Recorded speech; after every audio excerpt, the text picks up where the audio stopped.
Kalau kardus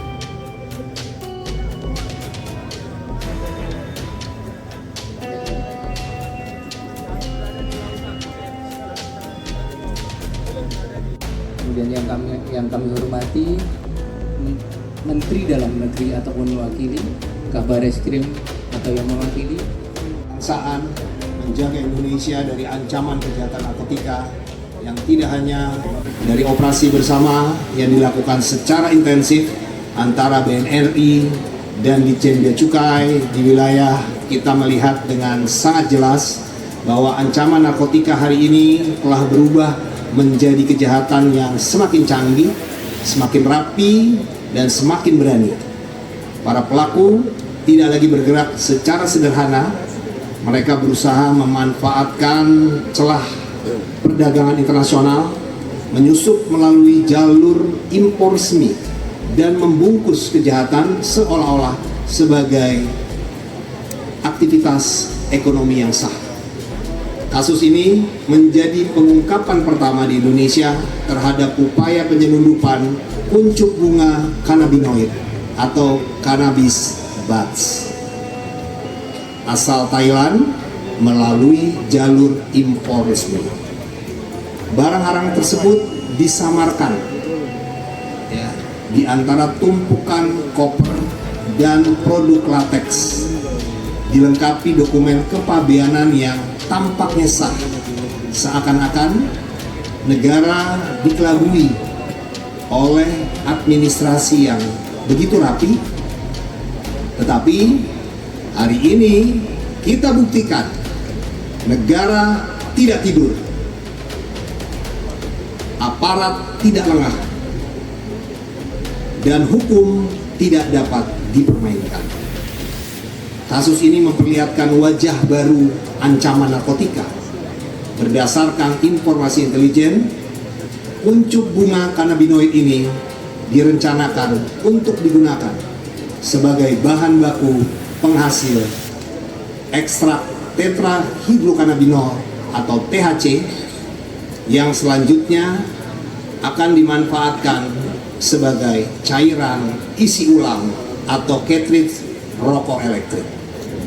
Selanjutnya untuk distribusi barang bukti yang sekarang ini kita rilis sebanyak 3,3 juta ton itu akan didistribusikan di seluruh Indonesia, ya, seluruh Indonesia, terutama kota-kota besar, ya, Bali, Jawa Timur, di sini Jakarta, Semarang, dan Sumatera Selatan, dan kota-kota besar lainnya seperti Balikpapan, ya. Jadi menurut kasus yang pernah kita selesaikan, kita ungkap, banyak pelaku itu pembunuhannya ada di wilayah Bali. Ya, mungkin distribusi terbesar ada di wilayah Bali. Demikian untuk distribusi. Sebelumnya Pak, di gudang ini seperti apa Pak? Untuk kronologi terungkapnya di gudang ini seperti apa? Ya, tadi kami sudah sampaikan bahwa kegiatan kontrol dan free. Jadi dari Tanjung Priok, kemudian kegiatan intelijen, ya, kemudian sampailah mengamankan tersangka yang berada di gudang tersebut, ya. Operasinya sudah berapa lama? Ini jaringan yang baru, ya, orangnya jaringan yang baru, ya. Kalau yang sebelumnya namanya jenis nama kimia otomatis, tapi yang ini adalah jaringan yang baru yang berpotensi juga menjadi bahan baku pembuatan narkotika, ya, yang bahan baku dari kanabis, ya, kanabinol, dan nanti akan diekstrak menjadi isinya cartridge rokok elektrik.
Dilaporkan di Polsek Bekasi Barat, pasti juga udah diterima di sana, Pak. Pak, ini kan banyak modus, Pak, terkait aksi begal menggunakan ojol dan berpura-pura jadi polisi. Itu seperti apa sih, Pak, tanggapannya? Apakah tindak lanjutnya dari pihak Kita kepolisian? masih mendalami ya kalau yang itu ya, karena kita masih mendalami berkaitan dengan hal tersebut. Pak, terkait yang ini Pak, video yang Kunci utama adalah dari kita sendiri, masyarakat, bagaimana kita untuk bisa meningkatkan kegiatan pengamanan di lingkungan kita. Kita juga harus juga waspada. Dan kita juga ada call center 110. Silakan apabila ada yang mencurigakan, ada kira-kira mungkin dari masyarakat ragu, misal mau melintas wilayah, perlu bantuan atau apa, kita dari kepolisian selalu siap. Kaitan itu kan juga tentunya juga sarana prasarana juga memang seperti ada ruas-ruas jalan yang lampunya kurang terang dan lain sebagainya, itu yang membuat spot-spot yang memang memungkinkan untuk mereka selalu bergerak. Untuk dikawal gitu boleh apa gitu? Ya bisa silakan. Pak, untuk yang di Bekasi Barat, Pak, yang ngaku anggota polisi.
jajaran lembaga pemasyarakatan, lebih spesifiknya lebih petugas penggeledahan kami menggagalkan upaya penyelundupan barang narkoba jenis sabu-sabu seberat kurang lebih 12,67 gram yang dibawa oleh pengunjung wanita. Nah, modusnya barang ini disamarkan dalam tumpukan uang kertas yang dibawa oleh pengunjung ini. Dari hasil pengembangan sementara kami, barang ini akan ditujukan ke warga binaan di dalam. Ya. Pengunjung sebanyak 2 orang wanita ini sementara dan 5 orang narapidana kami serahkan ke Polresta Sidoarjo dalam rangka pengembangan lebih lanjut. Gak sempet baca? Dengerin aja, klik icon text to speech di okezone.com.